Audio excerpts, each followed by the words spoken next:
So the most famous story, and maybe this will help you to experience this more deeply.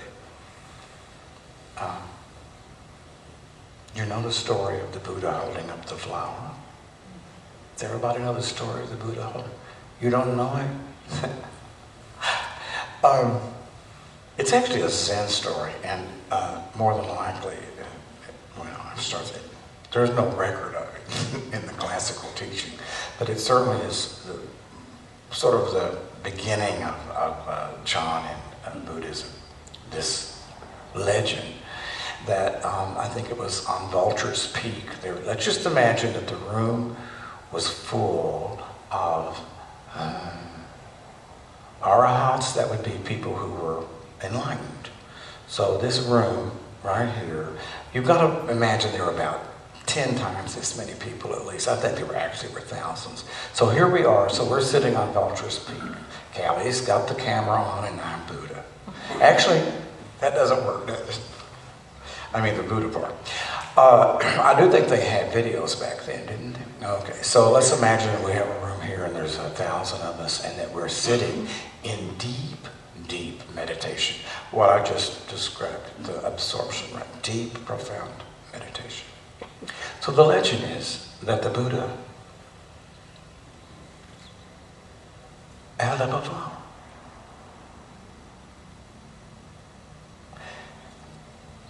This is probably where "what is this" comes from, right? I mean, this is probably where the teachers, the Zen teachers who hold up the bamboo stick, say, "What is this?" It all comes from the Buddha who held up this flower. But he didn't say, "What is this?"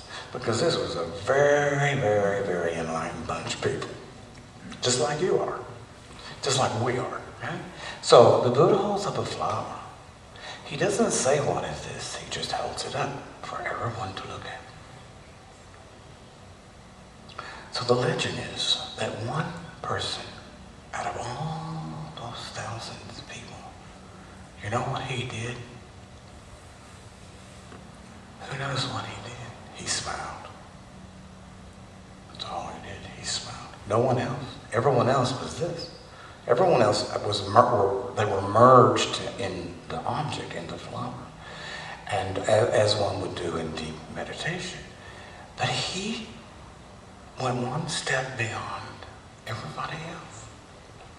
And in Zen, you might say, he came back to life with love.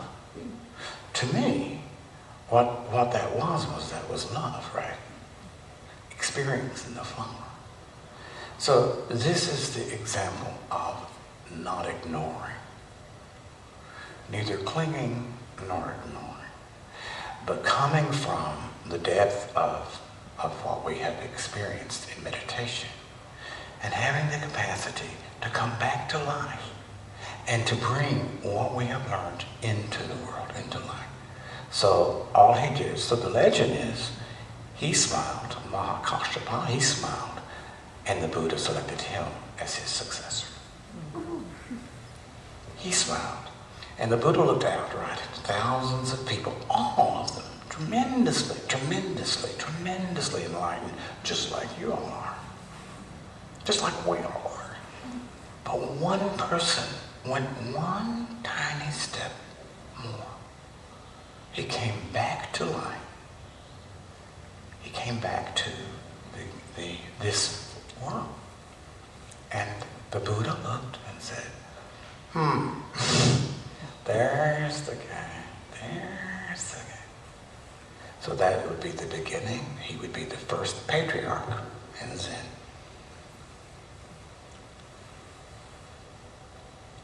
So we have a lot of work to do, right? Because the first job that we have, and this would be moi, as much as anybody else.